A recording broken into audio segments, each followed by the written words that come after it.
So thank you for participating in that. There's a little fun activity for the webinar.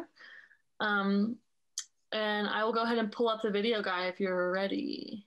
So again, my name is Guy McGuire. I'm with South Hero Land Trust. We're really excited to partner with everybody to do this event. This is actually the first in our Winter Wednesdays, our Winter Wednesdays series. Sorry, I have a hard time saying that one, which is a partnership between us and also the Worthen Library here in South Hero. So we'll be also hosting other webinars and discussions throughout the winter. So you can check that out on our website, shlt.org. Back in, I think, 2019, when we were planning this event, we hoped to be able to bring you all outside for a walk on some conserved land. We get to get the chance to meet a landowner and to be able to talk about some of these things actually while we're being outside. Well, of course, we can't do that. So we thought we would at least be able to bring you a virtual tour. So a few weeks ago, I went on a walk with one of our conserved land owners, Steve Robinson, who, along with his wife, Kelly, own Island Acres Farm, which was conserved in 2008.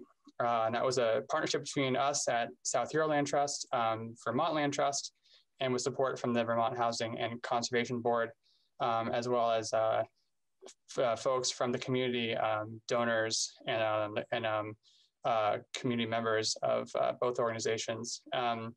So I'll let Steve introduce himself in the video.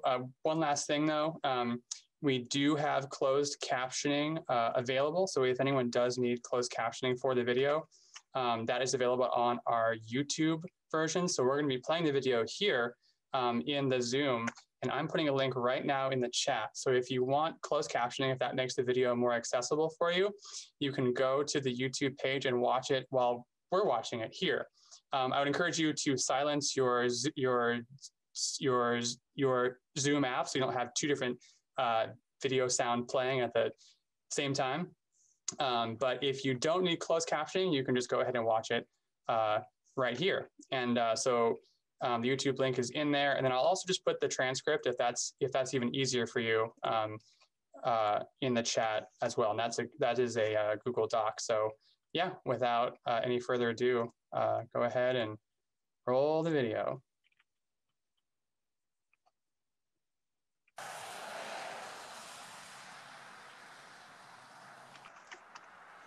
Hi, my name is Steve Robinson. I'm from South Hero, Vermont, along with my wife, Kelly, my son, Patrick. We operate Island Acres Farm. We just retired from dairy farming and are transitioning into a beef operation. We're selling some square bales now and just working the land. So I did a lot of duck hunting during grade school, being my teenage years, and I was introduced to it on our land and traveled some and still enjoy hunting. Introduced my two boys to it early, and one of them took to it real well, and we enjoyed many days of hunting and fishing together. We still do. I always want to make that extra step to go out and make sure that if you introduce somebody to hunting, you do it the right way, because it only takes a few poor sportsmen to ruin it for everybody else. That's why land gets posted. That's why people get angry with hunters, is inappropriate and unsportsmanlike things done out in the field, like leaving garbage or hunting on land without permission, or not harvesting an animal the right way, or properly. Well, I think hunting on my land and letting other people hunt on my land has created an education for both myself and the people that hunt. It has created some really great friendships with local kids down the road. There's probably 3 or 4 young fellows here in town that have hunted and harvested their first deer on our property, which was been very special to me and very integral into their introduction into hunting. I think hunters play a big role in managing, not only in harvesting animals, but also in the surveys that we take at the end of the year. How many deers did you see? How many days did you go hunting? It's a revenue source for the state, and it also it's another set of eyes on my land where they're more apt to say, hey, I saw something, in the field, or there was a tree on the fence line. I saw this plant, or I saw this bird. The sightings of bald eagles, has been great, and when I get that information, I try to pass that along. And, beavers, the muskrats, herons, and the osprey, and just the animals, the coyotes, the beaver action that's in there is incredible. Be either deer or, because they'll see, the idea is the big buck, they'll go out where we can't get out there, okay? And then they'll just go out, and where there's a dry spot, then they'll just hang out, and we'll walk right by them. And now, if you're up in the Northeast Kingdom, there it's a little different. A deer sees you, takes off. Around here, they're so used to people. They just step aside, let you walk by, let you keep right on going. The deer hunting role, I think, is big for orchard growers. And I'm not going to speak for orchard growers, but I know that they're under a huge pressure from the deer population. So anything that we can do to help manage that, be able to give what you take off the land.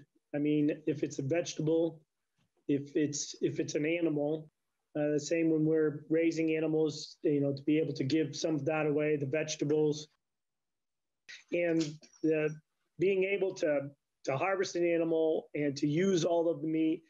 We have a local butcher here that will cut up the deer meat for you, and so we're creating business for him.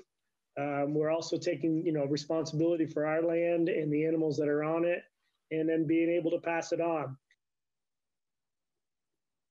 It's very important to get to know your landowner, before you go hunting, before you go hiking. This is the time of year to go, and during the off season, when you're not hunting, and go and see some. Boy, you see a piece of property, you say, boy, I really like to hunt that. And you say, well, find out who owns it and get to know them.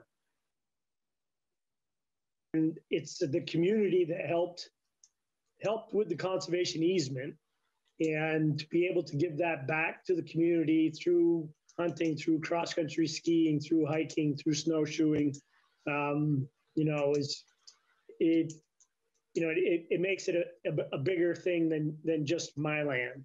It becomes our land. It becomes the community's, and Patrick getting a wildlife biology degree in college, from me introducing, him to the outdoors, and his love for the outdoors is, so great, and being able to hunt with him and to fish with him and to see his, his love for the outdoors too is, that's my reward.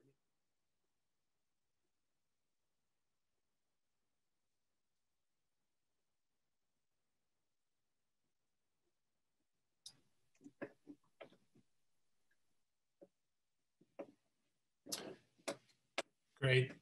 Thank you, Guy. That came through pretty well on my end. Hopefully everyone was able to see it. Do you know if Steve is joining us on the call tonight? I just searched for him. I don't believe he was able to join us tonight. But yeah, we're definitely very thankful for him to be able to spend his time. He was really excited about the opportunity to share. So thanks everybody for watching. And if you have any questions about it, feel free to get in touch. You can find us on shl2.org, and we'll have some more information on how to get in touch with us later. So yeah, thanks everyone. That's great. Thank you. Yeah. And yeah, I do really appreciate Steve taking the time to work with you to create that video. I think it's done a great job establishing some of the context that we want to have tonight for this discussion. I mean, I guess for me, one of the clear takeaways is Steve's strong connection to the land, how he sees hunting as a component of that connection for both himself and his community. I think my charge tonight is to take us back and visit a bit of history on that subject. As we think about how hunting fits into land stewardship, we have to consider how hunters themselves fit in this picture. And to fully understand this, we should understand how hunters perceive themselves and their influence in conservation. So we could spend an hour on this alone, right? But I think I'm going to very quickly try to introduce a few key figures nationally, and then I'll turn it over to Andrea for a more local perspective. So I'm going to get my screen shared up here.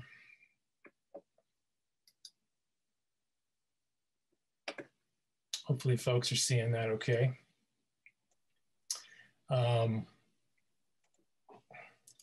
So great, thank you, Guy. Let's put ourselves back to 1900. We all know this story, right? Buffalo were hunted to near extinction for their hides. The last known wild passenger pigeon was shot in 1901. Many species were extirpated or pushed toward the brink of extinction at a landscape that was denuded of both wildlife and forest. This could have led to the absence of future forests and wildlife, but we had a group of leaders who took a stand and worked together to make things better. For the folks that we'll talk about tonight, hunting was an integral part of their connection to the land. You know, to be clear, it wasn't just hunters leading this work, but without the influence of these folks and the influence that hunting had on them, we may live in a much different world today.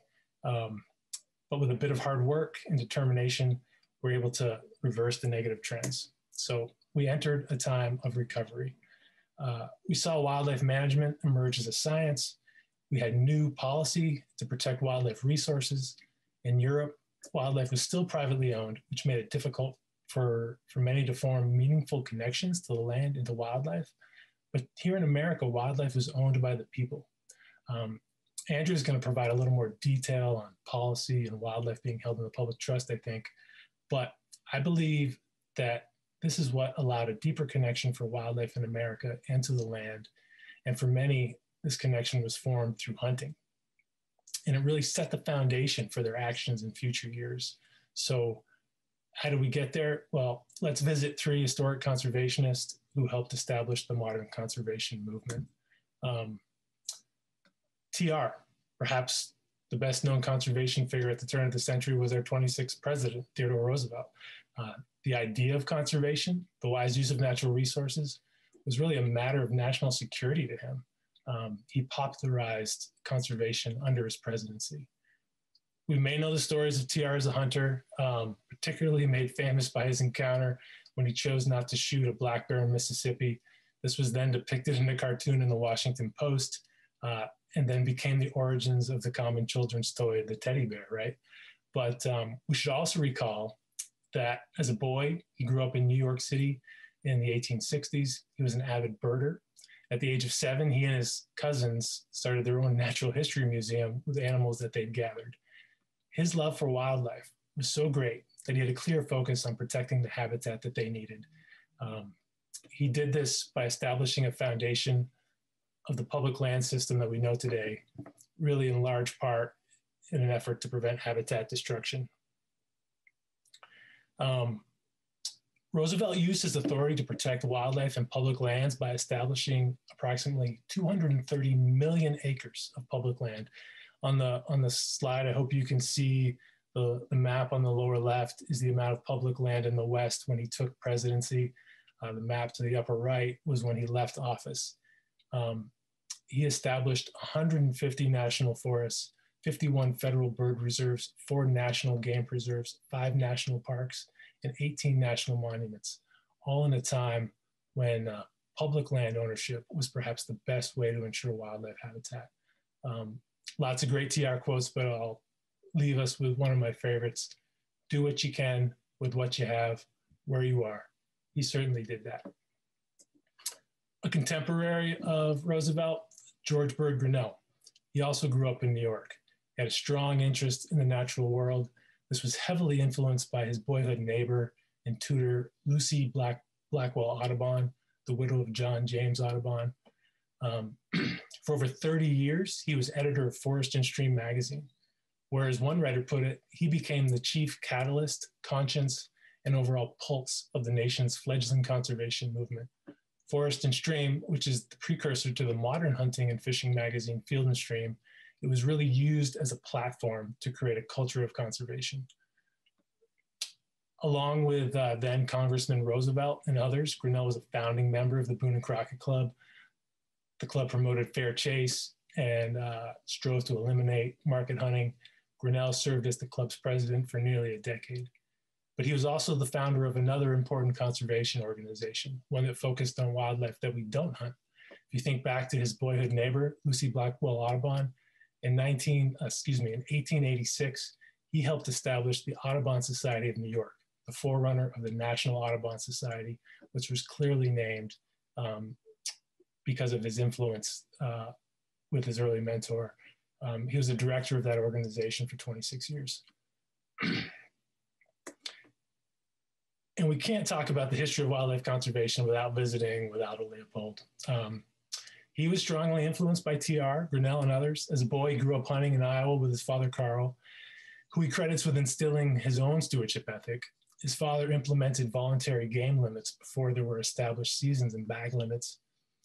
Leopold went on to become a professional forester, working for the newly formed U.S. Forest Service, but his passion was wildlife. He worked on what was really groundbreaking wildlife projects at the time, both in the public and private sectors.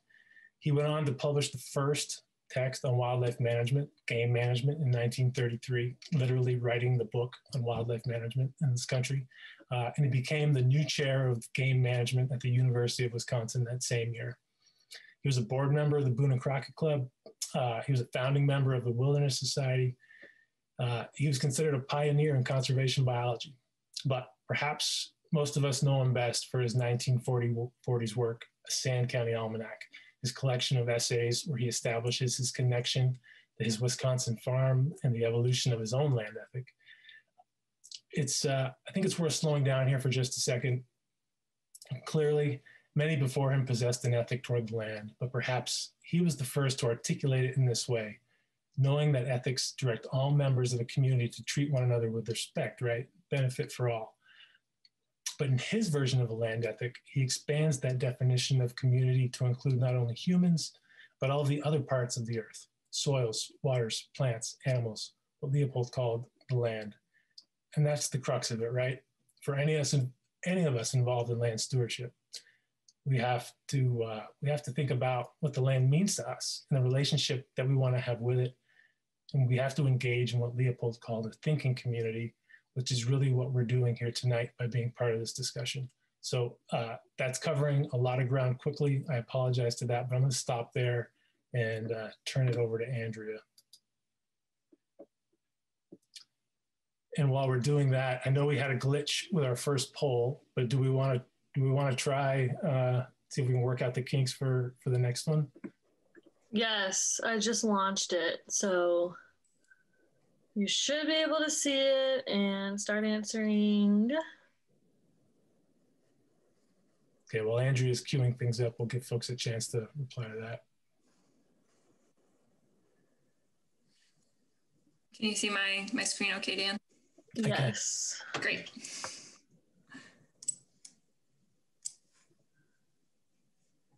All right, Catherine, do we... Results are still rolling in. So okay. Let's give it a minute.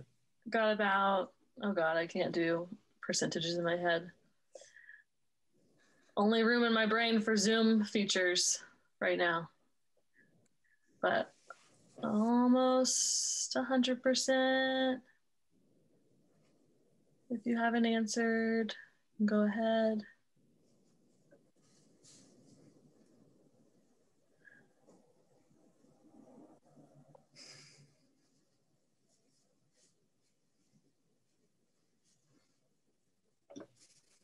All right, I'm seeing some results.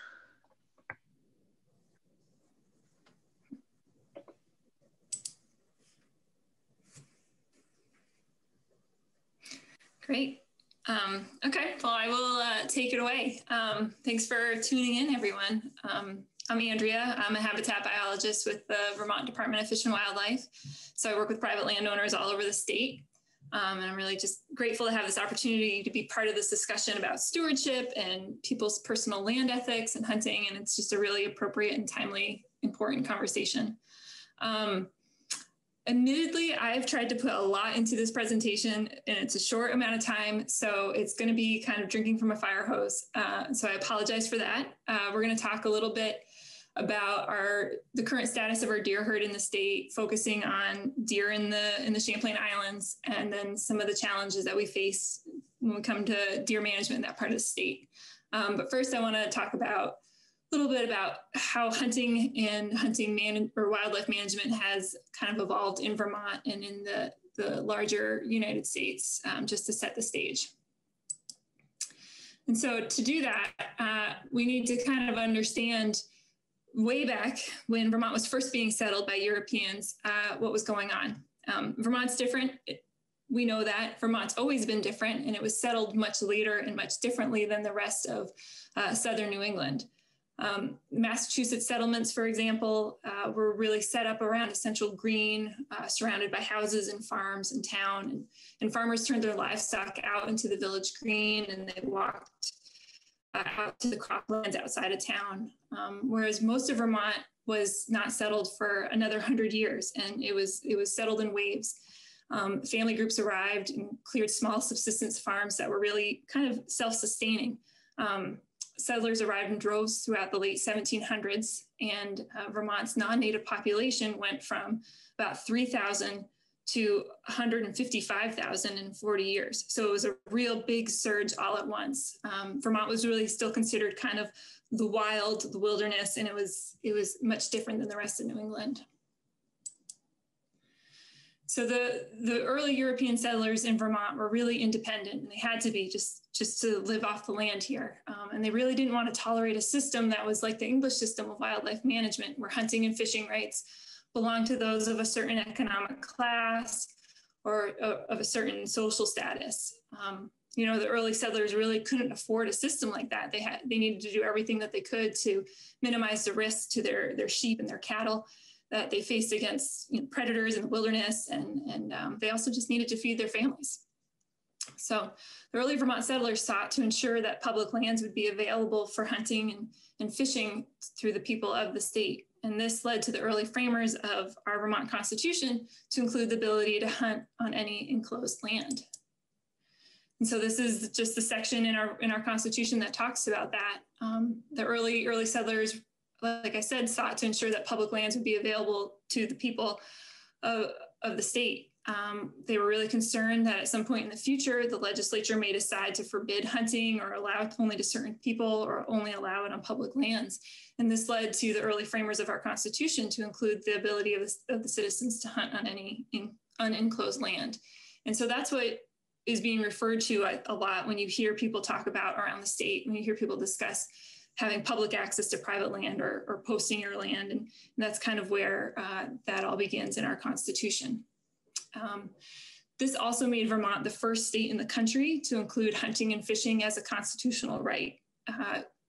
Currently, there's about 21 other states in the country that guarantee the right to hunt and fish in their Constitution, but Vermont did it 220 years before anyone else did. So it's pretty impressive. So, Dan talked a little bit about how wildlife is managed differently in Europe and North America, and kind of compared to what we do now, the North American wildlife model. And, historically in Europe, wildlife belonged to the royals and the wealthy elite, and hunting was only allowed for the privileged few. Whoever owned the land owned the wildlife, and they could control who hunted the land and hunted the species. And violators of those rules or those laws were very severely punished. And so the North American wildlife model, or model of wildlife conservation, which was developed in the early part of the 1900s, is a set of principles that kind of collectively have led to the form and function and really to the success of wildlife conservation and management in the US and in Canada. It's built on seven different tenets, and I'm not going to go into them because they get kind of wordy and detailed, but they're all focused on science, democracy, and ethics and laws. But the keystone component of this model is that wildlife is a public trust. which means that wildlife is owned by no one and it's held in trust for future generations by the government, which is a real change to the European system. It's interesting to note also that Vermont is one of the only states where this idea that wildlife is a public trust is actually codified into our state statute. The model isn't perfect. It's not always applied in every situation, even here in Vermont. It's a set of guidelines, and we need to recognize and talk about that it's got to be dynamic in order to remain relevant. For example, the model, when it was first developed, the biggest threat to fish and wildlife at that time was the result of unregulated hunting and fishing, not having enough of regulations for those populations. Whereas today, the biggest threats to wildlife populations is the loss and conversion of habitats on a landscape scale. So the tenets of the model need to be able to be flexible and change with the things that are current in our society now. Just briefly, Dan mentioned a little bit about hunters funding conservation. And I'm sure you've heard in many different circles that hunters are the reason for wildlife conservation. And historically, that's very true. A lot of the wildlife reintroduction that has been happening has occurred from taxes and fees that are paid by hunters, between whether they're buying license or permit fees, or two different taxes that we have across the country called Pittman-Robertson funds or the Dingell-Johnson funds. And basically those have excise taxes placed on things like guns and ammunition, fishing tackle, boat, gas for motorboats, things like that are taxed and put into a fund that is available to use for wildlife conservation. It's traditionally been set up, wildlife conservation has traditionally been set up as a user pay, user benefit model. And the combination of all of these different license fees and taxes, basically sportsmen's derived funds can comprise 60 to 90% of a typical state fish and wildlife agency. And, as we're moving forward and things are changing in the country with demographics, we're looking at different ways to support conservation and support wildlife management. And a creative example of that in Vermont is the Habitat Stamp, which is a donation fund that people can donate to support habitat work that we do, whether it's on private lands or buying more public lands dedicated to wildlife habitat. So now let's switch gears a little bit to talking specifically about white-tailed deer here in Vermont. Statutory law in our state says that an abundant and healthy deer herd is a primary goal of fish and wildlife management. So we are required to manage the deer herd and keep it healthy. And we do that by preventing overabundance with carefully planned antlerless deer harvests. Population density of the deer herd affects the general health of the animals, the sustainability of its habitat, and the probability of human-wildlife conflict. And most notably with deer, it's collisions on the road. It's apparent as we look across the state that localized deer management issues are mounting in Vermont, and we need some different methods to support more localized deer management to relieve foresters, gardeners, farmers from locally overabundant deer population. And ultimately, the proper balance maintain ample harvest of deer as well as forest products over the long term. So our current estimate of the deer population in Vermont is about 143,000 deer. Of course, we manage deer on a wildlife management unit scale. There's 21 of them. And even at the WMU level, deer densities and habitat quality varies greatly within those wildlife management units. And so to get this overall population total, the number of deer in each wildlife management unit is estimated using a series of different population models. We have 5 of them that incorporate data from roadkill deer, the number and age of harvested deer, hunter effort, and deer sighting rates by the rifle season deer hunters. White-tailed deer populations really vary widely through time and space in response to different habitat and landscape conditions, in addition to weather and hunting intensity and predators and disease. And changes in any of these factors complicate the ability to track deer population. So we try to keep track of that, but the factors most important in determining population size is habitat conditions and winter severity. And hunting as a form of predation can be used as a tool to control the deer population in Vermont as long as enough does can be taken.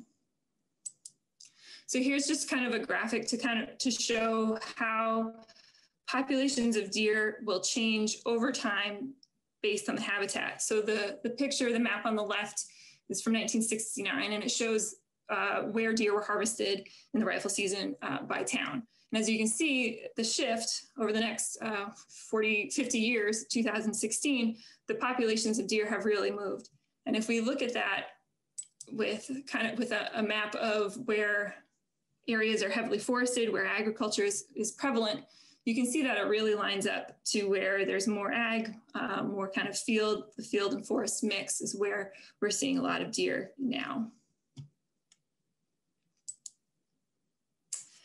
So our department recently released a draft of our 2020 to 2030 big game plan, which is updated every decade and identifies the issues that our big game species face, establish sustainable populations and management goals, and talks about different strategies needed to achieve these goals.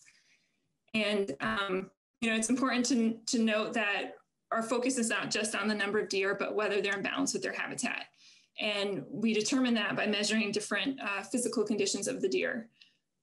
Deer require a specific amount of food and cover to survive and reproduce, and the quantity and quality of that food and cover, if it's not good, it can lead to a poor physical conditions in the deer, which we measure in things like antler beam diameter, birth rates, fawn weights, things like that.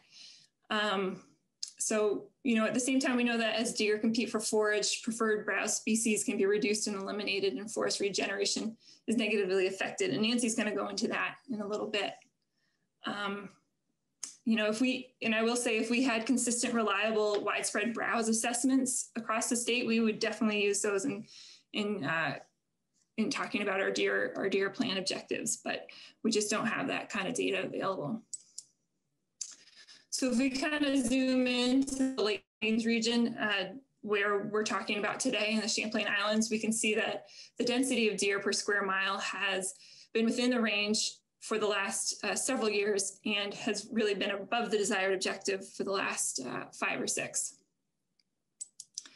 And the effect that that's having on our deer herd, if we look at one of the deer health metrics that we've been using to look at the overall herd, which is antler beam diameter, there is definitely a downward trend, which signals that the deer in this area are, the density is too high for what the habitat can support. So just kind of talking a little bit about deer biology and making note that we're essentially at the northern limit of white-tailed deer in their range. Historically, predators and winter severity have kept deer species in check, but we can't really rely on either of those anymore. In this area, deer spend the winter hunkering down and conserving energy. They don't move a lot. They like to stay in areas where there's not a lot of snow and they're out of the wind. But unfortunately, relying on hard winters to reduce deer numbers, like I said, is changing. And we measure the impact of winter on deer herds by creating a winter severity index. And so what that is we count the number of days each winter where the snow is over 18 inches and the temperature is below 0 degrees. And that's generally when deer are moving into deer yards, when they're really feeling the impacts of winter severity or the winter weather. And so we combine those two data forms and we create a winter severity index. And so having an index of the number of 50 is really what historically can regulate a deer population, but it's not a hard and fast rule. Deer in the Northeast Kingdom will laugh when you show them a winter index of 50. They do well in much higher, colder winters, whereas deer in like Rutland, Champlain Valley, in the islands, they have trouble when the index is in the high 30s, just due to the functional habitat they have in those areas, and also deer are typically bigger in the Northeast Kingdom. And like I said, the reliability of having a severe winter each year is going down based on global climate change. And if we look at the 50-year trend of our winter severity index, it shows that there is a downward trend, and we really can't rely on winter kill as a way to control our populations, or deer populations.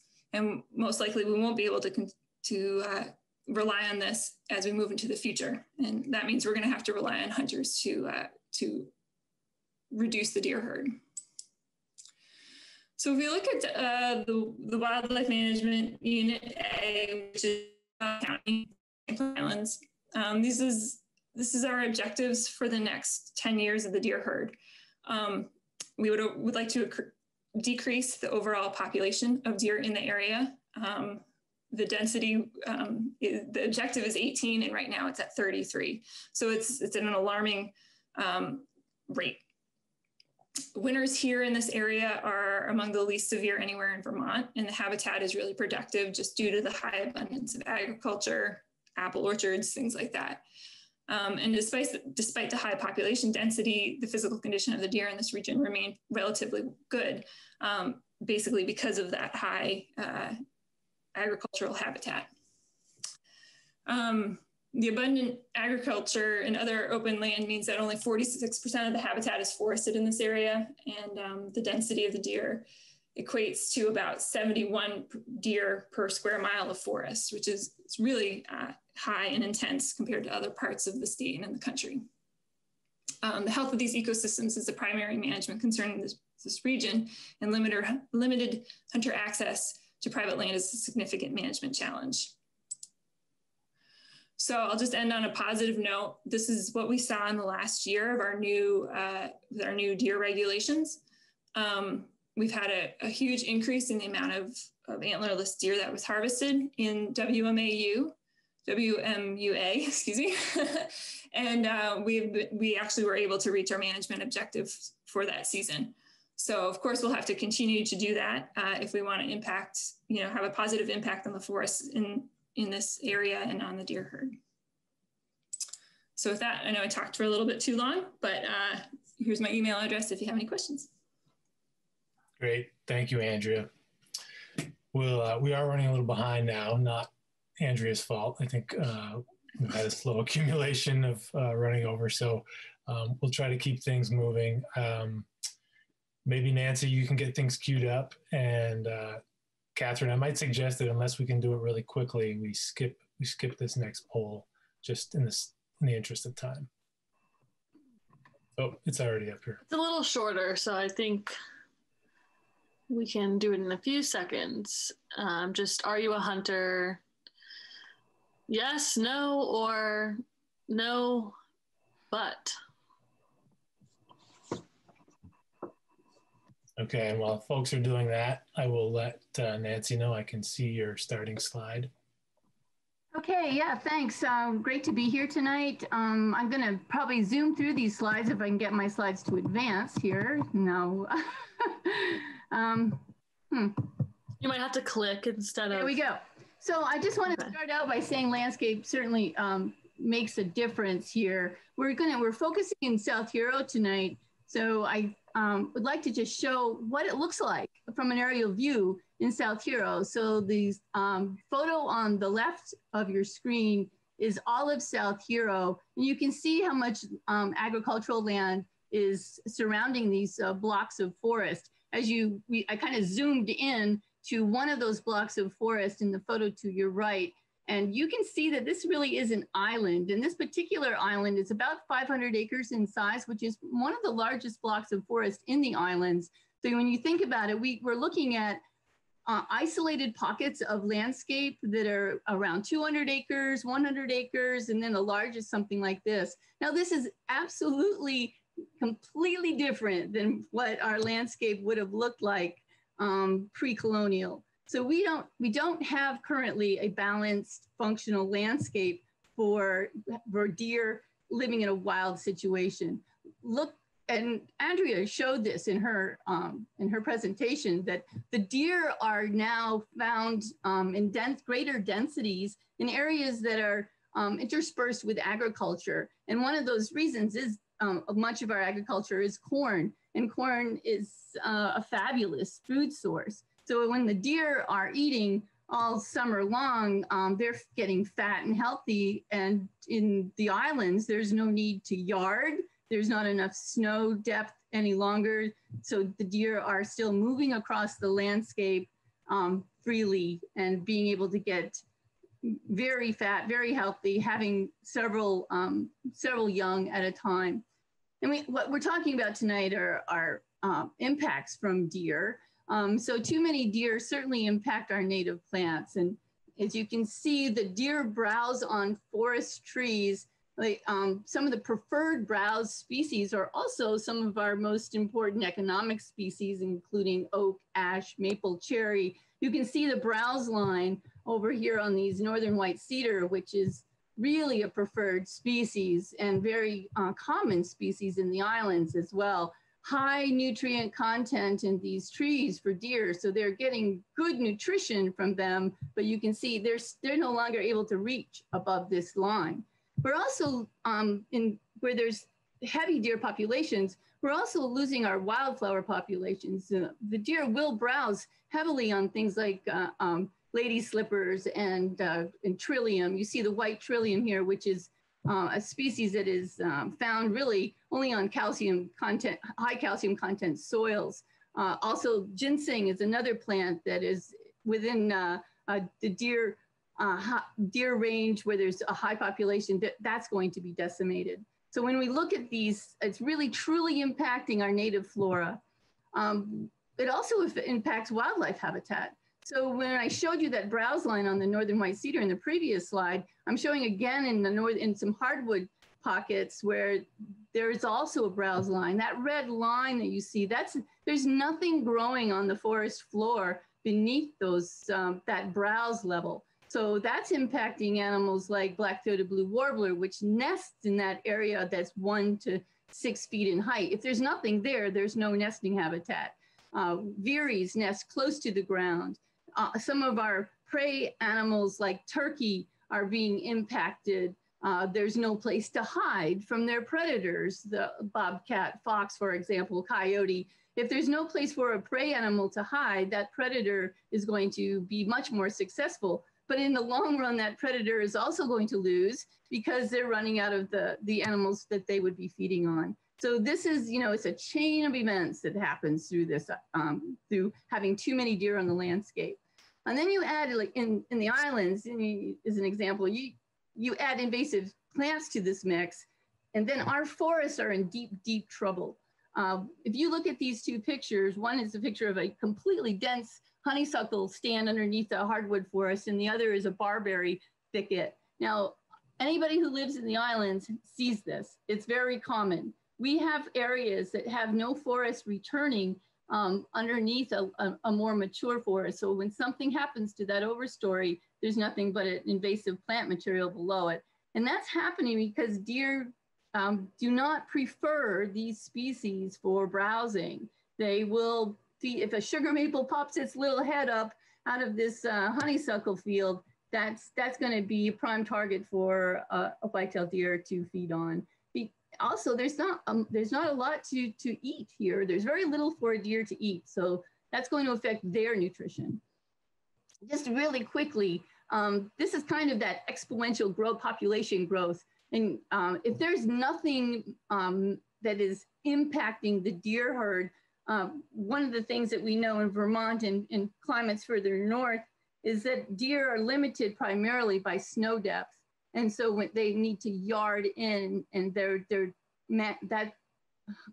deer population is then impacted when they can't move very far out beyond their area of browse in a deer yard. So if nothing's happening, within a few years, you're going to go from 2 deer to 40 deer in a very quick way. So if nothing happens, we know that 50% of the herd just has to die or go elsewhere to stabilize a herd. Just an illustration. What do we do about it? This is, tonight we're really talking about how we can manage our deer population, and hunting is critically important to our landscape. So hunters are your friend. But you were looking at the licenses being sold. they've been declining and declining over the years. The hunters are aging, but there is an effort to bring hunters into younger hunters into the landscape.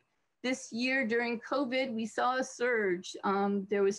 People had the time and needed to be isolated more than normal. So this was an activity that became popular, and maybe it'll stick. But if you aren't a hunter and you have land, if you're a landowner, what we would like is that not to post your land from hunting, to allow hunters on your landscape, to give them access. There's more and more posted land in the state every year. And this is official posted land. And there's thinking that there is many times, 3 times as much land that is posted that may not be registered. So think about doing it in a different way. Think about putting up a sign that's not posted private property, no hunting allowed, but put up something like hunting, fishing, trapping by permission, so that someone can reach out to you and gain access to your land. You also then know who's on your landscape. It's a way to work together to deal with this problem that we have. Also, putting up safety zones around your home so you feel more comfortable, because it is unnerving if you're not used to hunting to have maybe some guns and that you can hear gunshots in the woods. The hunters are trained. They've gone through many safety classes. If they know who's on your land, you should be able to feel very comfortable with what's happening there. It's a community action. I really am zooming through this because we're a little bit behind, but right here, I'm going to talk a little bit about forest management. I am the county forester, and these are ways that we can help manage the population.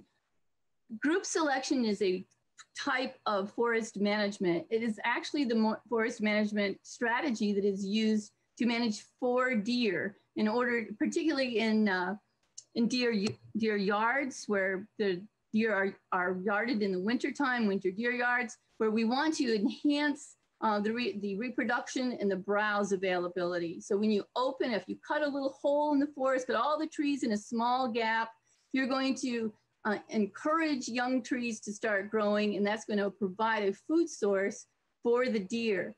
Now, this is a little bit kind of new, controversial, but something that we're going to have to start thinking about, particularly in places like the islands, where we have the combination of invasive species and heavy deer populations. Both of those things need to be dealt with. It's not one or the other. So by putting a twist on group selection, you can identify a few of those groups in your forest and perhaps look at putting up a deer exclosure fence in that surrounding the gap. So you want the deer from going into the gap. They have free range going through the forest, all in the other part of the forest, the matrix, the places that aren't gaps, and they can feed and mate, and you can hunt them there. But in the gaps, you could fence that gap out, take the invasive species out of the gap only, and not worry about it being everywhere else, because honestly, it's overwhelming to think about removing invasive species in the islands. There are many ways to deal with invasive plants. You can do it mechanically with herbicide, spot application, or backpack sprayers. These are all things you can do on your own land, or you can hire someone that has a pesticide applicator's license. But they work. This is an example of a deer exclosure. You can see the hay-scented fern that's everywhere else, but the regeneration in the trees have grown so well where the deer haven't had an access to them. Again, this is a much larger area. I'm really talking about small gaps. It is expensive to use fencing, but this is just an illustration. This is out of Pennsylvania, just to see just how it can work. You get the invasive species out of the exclosure and keep the deer out, you can get a forest to grow back. I'm going to quickly just go back. So this methodology is a way that we can start looking towards replacing the forest over time so that you have multiple ages throughout your forest in quality wildlife habitat. Another way, fencing is expensive. That's why it hasn't been done much. But there is another way to do this. And this is an example of a slash wall. If you look at this photo, this right here, this is the size of the slash wall. That's a hat, just showing you some perspective. A slash wall needs to be high, minimum 10 feet high, using materials that are 3 inches in diameter, and it needs to be 20 feet wide and very densely packed in. So this is a strategy that's used in commercial harvesting, that using whole tree harvesting, and it does work. I do know from the polls, the poll was really very useful to me. It showed that most people that are watching this particular webinar are really focused less on commercial harvesting, where you might utilize a slash wall, but very much involved with firewood harvesting on their own land, wildlife habitat management, active wildlife habitat management, which means that you are cutting trees, or invasive species control. So all those 3 things we're talking about, if you implemented small gap exclosures, and I'm really talking about small, they can be 1/10 of an acre in size. So you could really impact the forest health by allowing that regeneration to grow. You can see how it works here.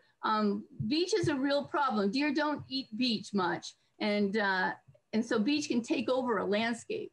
But if we put that deer exclosure up and keep the deer out of these small little gaps, we can get all of these other species that we expect to find in the northern hardwood stand: basswood, black cherry, paper birch, red maple, serviceberry, sugar maple, sweet birch, white ash, yellow birch. This is the forest type in our northern hardwood. And without management, we're losing these species. So we're losing the resiliency of our forests.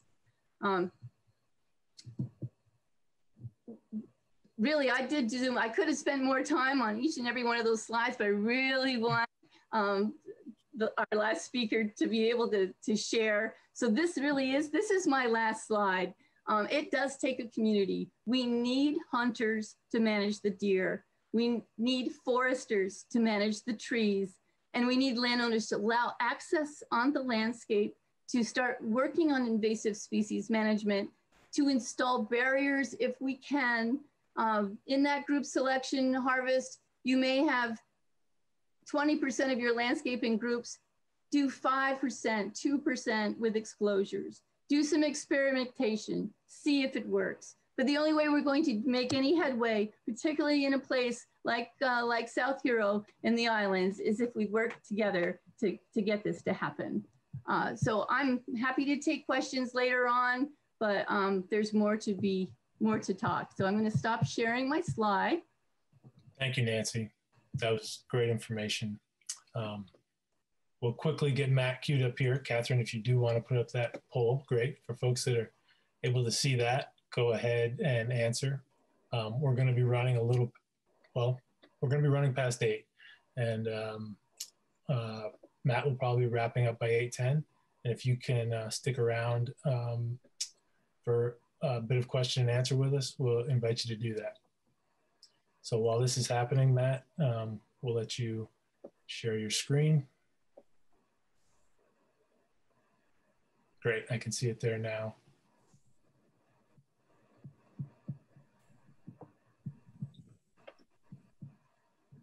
All right.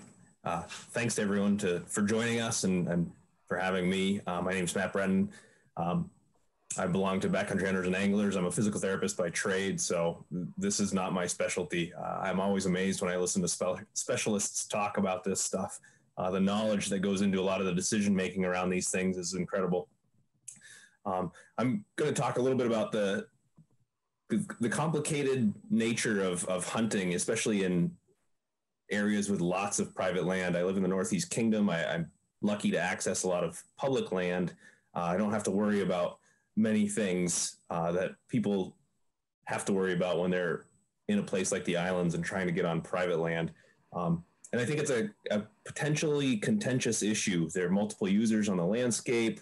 Landowners have, a lot of pride in their land and are concerned with who's on it and what they're doing. And so we have to think carefully and be part of that thinking community that Dan talked about around the land ethic when we get on the landscape. And so hunters have a role to play, landowners have a role to play, all to keep the land healthy, the the wildlife healthy.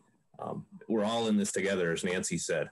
And so let's see if we can click through some slides here.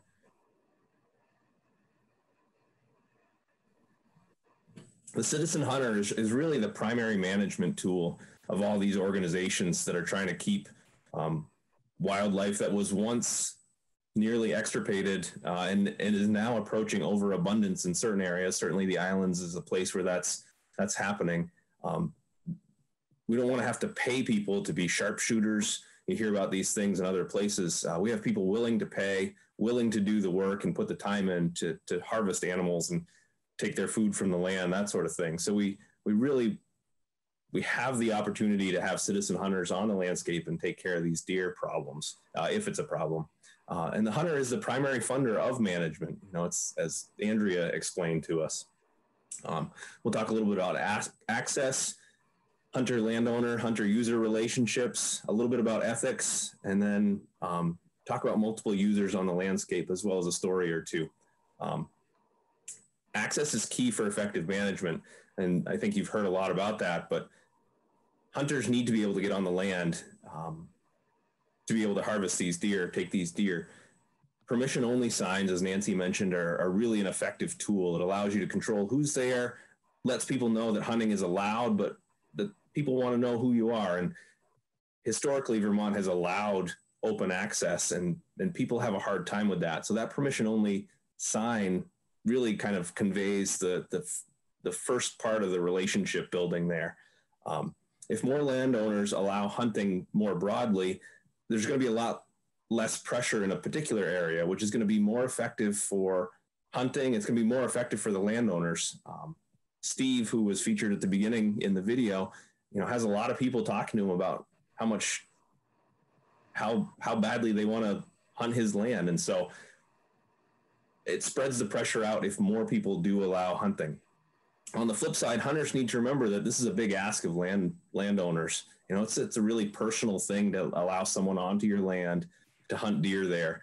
You know, hunters can help with signage, hanging those permission only signs. They can assist with work on the land, you know, whether that's hay or having a work day to look at fences or cut trees or do some management stuff. Most hunters are more than willing to do that. Hunters can also be our own worst enemy. A lot of hunters want exclusive access in exchange for their help. And I think that doesn't help that pressure problem. I know of hunters that have offered to post someone's land in exchange for permission to hunt there. And that seems nice, but it really isn't moving the management toward our goals.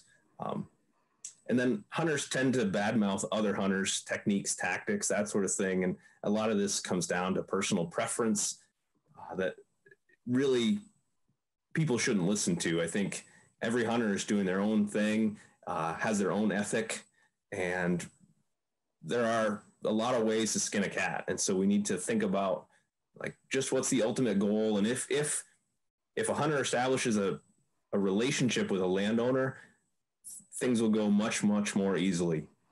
Hunting is a safe activity.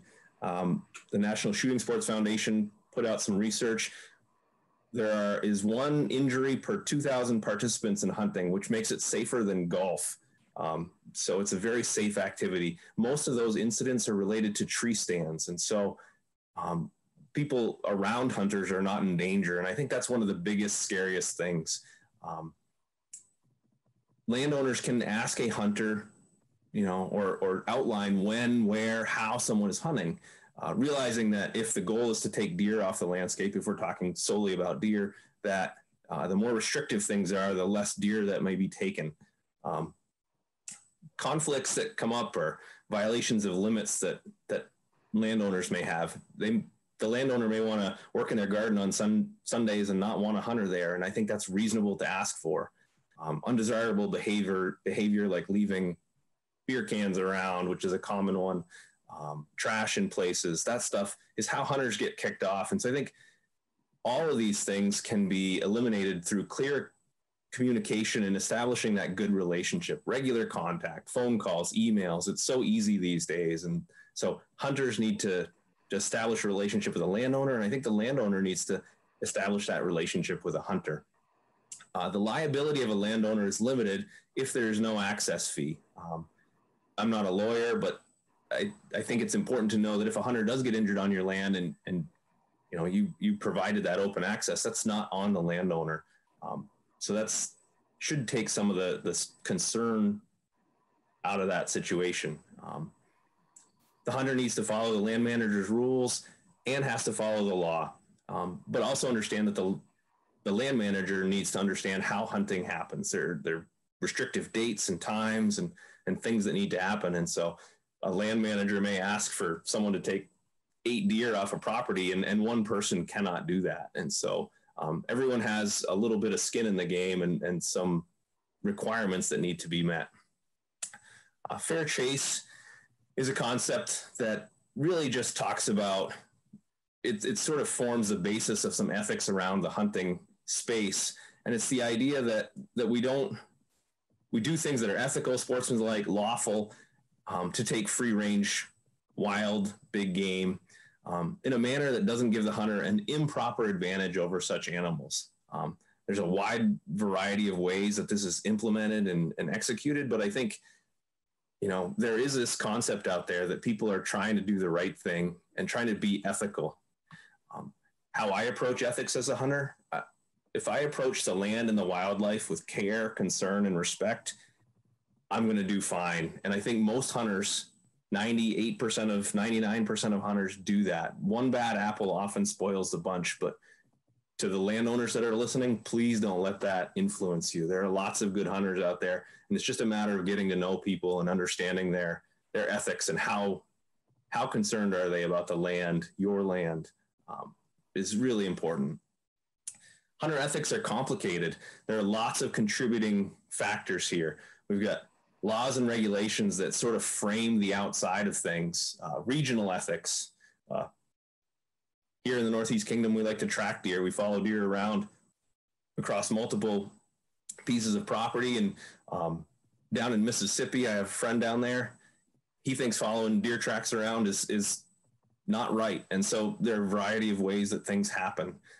Different groups we belong to have different ethics. Lots of people do belong to different things, and each situation has its own set of details. I once found a deer, my sister found a deer with its leg caught in a fence. It was during bow season, and I ended up shooting it. It seemed like the right thing to do for that animal. Was it tough? Yes. Was it fair chase? Not really. It was trapped, but that deer wasn't going to live. Its leg was all torn up, that sort of thing. And so I think there are no absolutes. Everything needs to be weighed in terms of what's right in the moment.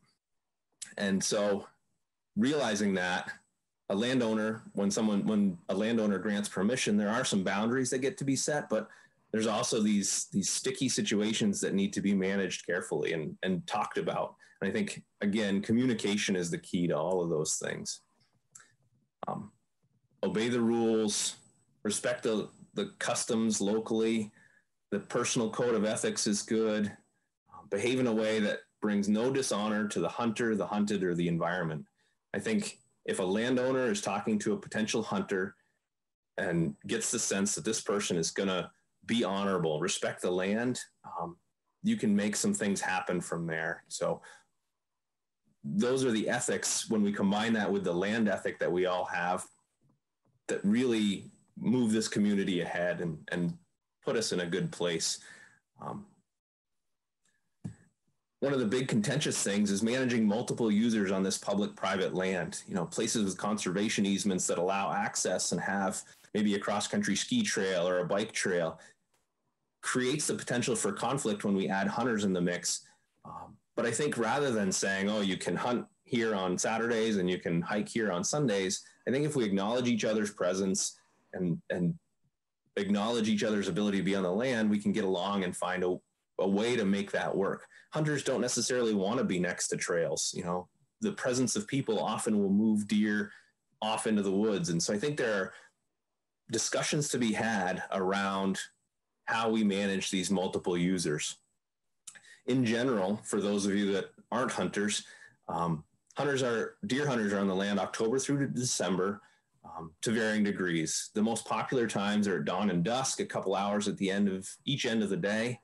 Weekends are popular for every user, although now it seems more broadly used. Hunters are going to shy away from high use areas, and they are often up in trees, especially where land ownership is small, densities are high. That's the most effective way. And so you may walk by a hunter and never know, and that's okay. You are safe. You know, we have to positively identify our target, what is beyond it, that sort of thing. So certainly you can wear orange during deer season. It always helps, but you should be safe even without that.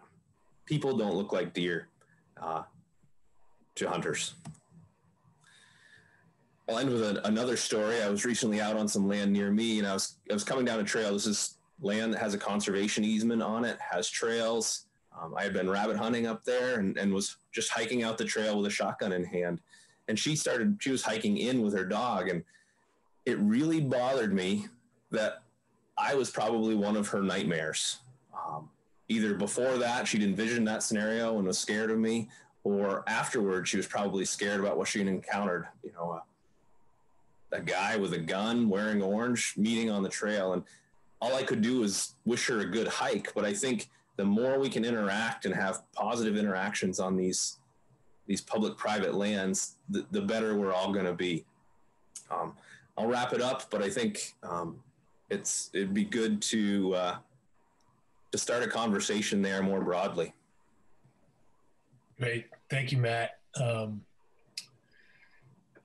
Yeah, I think a lot of what you talked about kind of dives into the weeds and some of the sticky situations. So I think we're almost at 8:15. Let's take 5 or 10 minutes and address some of the questions.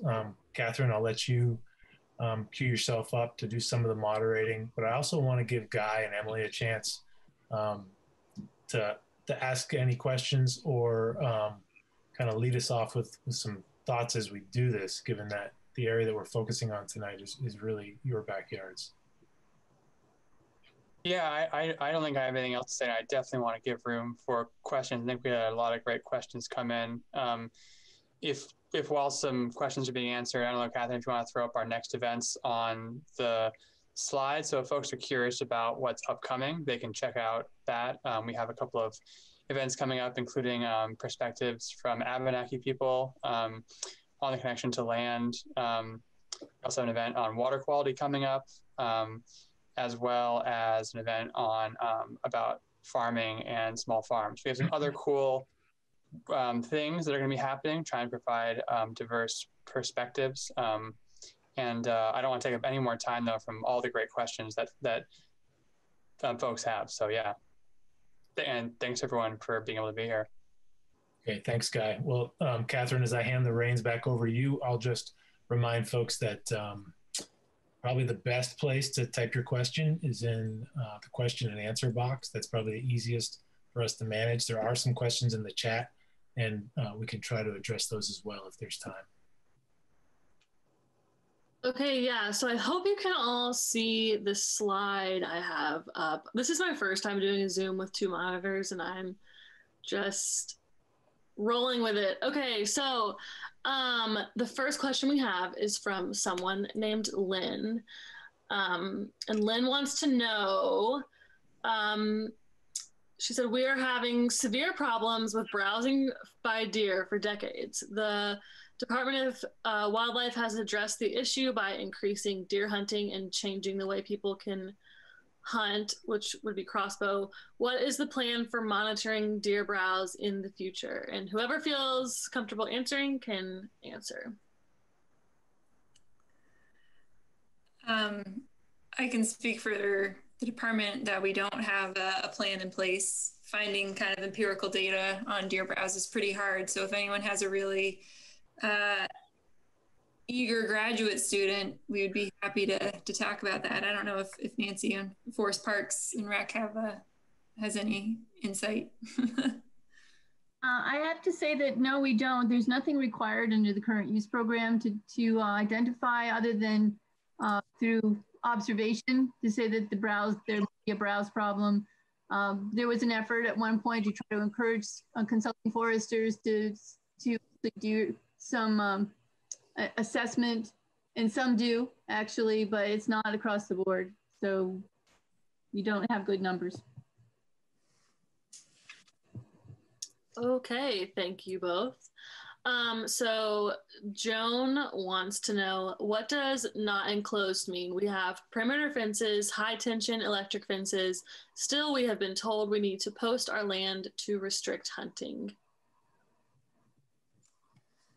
I think in the Constitution, when it says unenclosed, it means to be posted. I think that's what how people are reading it.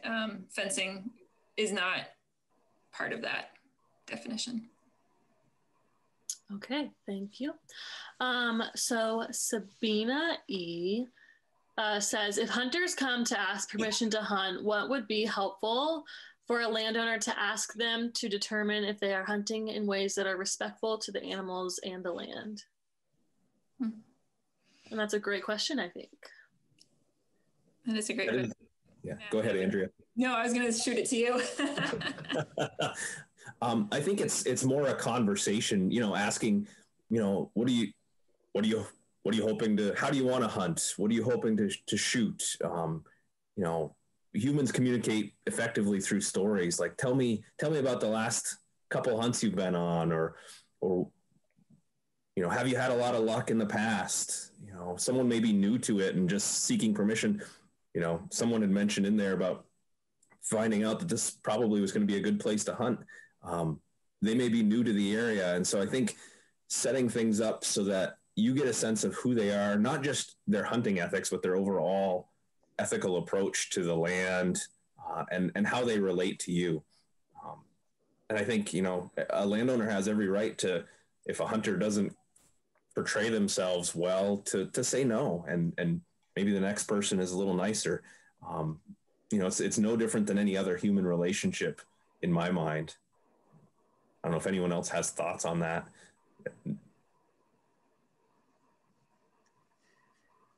No. Any other thoughts? No, Dan? I think that's a great way to do it.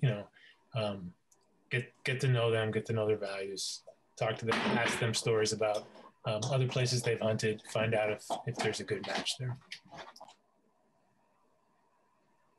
Nice. Thank you for that question. And the answers were great to hear too. So Rita wants to know, is there any benefit to wildlife from trapping? I think we will probably just keep the questions to hunting tonight. Trapping is an important issue, but a whole nother one. And we're really intending to focus on hunting as our topic tonight. So appreciate the question. We'll stick to hunting questions. Okie doke. So Maxfield would like to know, where can I find more information on WSI, a concept I had not heard before? On the Winter Severity Index? That sounds like it could be it, yes. I can find something that's written up on our department. I don't have a resource off the top of my head that I can send you, but if you want to send me your email address in the private chat, I'd be happy to set you up with that. Yeah, and a lot of the deer management reports end up reporting on the WSI, and so in this year's deer report that'll probably come out in March, there probably will be a report on the WSI so far, and then several years back. And it's really as simple as Andrea presented, more than 18 inches of snow and less than 0 degrees. And so I think there are a lot of landowners that get involved in monitoring that over time, different stations. Yeah, that was cool. Thank you. Okay. Let's see. Is the goal of Fish and Wildlife, this question is from Apple Orchard. Is the goal of Fish and Wildlife to encourage private property access on the islands as we move into future seasons? Knowing it is so hard for someone to say no, most people post lands to avoid the conversation, it seems. Well, I think we would like to see more access on private lands, but knowing that each property has a unique situation, you know, you have to do what's best for you as a landowner. You know, we know that finding access is one of the limiting factors to successfully hunting deer. And yeah, if you can increase the access, we would love that. It does. Yeah, I understand that it is hard to say no. and that's something that a landowner has to come to terms with, I guess. I can't comment for Fish and Wildlife, but I might just add that I think perhaps a good goal for any organization or individual would be to have access where it's appropriate. And I think a good goal is to keep people informed about what hunting is, what it isn't, what they can do to work with hunters, or what hunters can do to work with landowners to make it work where it can. And some places it probably can't or will be severely restricted, and that's okay. That's part of it. But when we have opportunities to allow safe, responsible hunting, connecting people to the land, providing food, then I think an appropriate goal could be to make it happen in those spots. I think we have a lot of great questions still trickling in, but I want to be sensitive to the fact that we are over time. And maybe before, so I'll speak for our panelists, since I think they've spoken for themselves and said, if anyone has a direct question, feel free to reach out. I think we're all willing to talk more, entertain questions, try to make connections to others if we can't answer those questions. So feel free to reach out to any of us. I think as a start, if you didn't scribble down contact information, you can start with contact information on the slide or through the VLT website, and we can get people to the appropriate spot. But I want to turn it over to Guy as we close, just to see if he has any final thoughts on how the South Hero Land Trust would like to take next steps or move this conversation forward. Yeah, and I also want to thank everyone for submitting your questions. And yeah, sorry we can't get to all of them. One thing we've done in previous events is collect all of the questions that we weren't able to get to, and send those out to panelists afterwards. So I believe that we'll be sending out emails to everyone from the event, and so we'll have some follow-up information, and we can continue that conversation. So if folks did have their questions unanswered today, we can continue to we can send those out to the panelists, so we can answer some of your questions, and this will also be posted online. But yeah, so to Dan, to get to your question, we're really hoping with this series that it's the start of the conversation. So we hope that it's really great to see a lot of people have a lot of questions, have a lot of thoughts. This is something I think it's really important to think deeply about. And so we want to continue these conversations. Of course, we would love to be able to have people gather and be able to have a talk, but we can't do that right now. But we are hoping to be able to bring people outside at some point when it is safe to do so, and be able to walk on the land, and to possibly have a part 2 for this. So, maybe we do this again and we have the chance to kind of delve deeper into some of these issues, because this was our first one on this topic. We kind of had to keep it broad level. So we really appreciate everyone being able to join and kind of work our way into some of these details, possibly in future events. So thank you everyone so much for being here, and we will be in touch with some resources, and we'll be able to answer some more questions afterwards. That's all I've got. Thanks, Dan, for the opportunity. Thanks, Guy. Any final thoughts to close us out, Catherine? Just thank you for being here, and however you learned about this webinar in the first place, you can probably find updates and future events from those sources, and we will send out follow-up information. And yeah, great questions, and everyone have a great evening.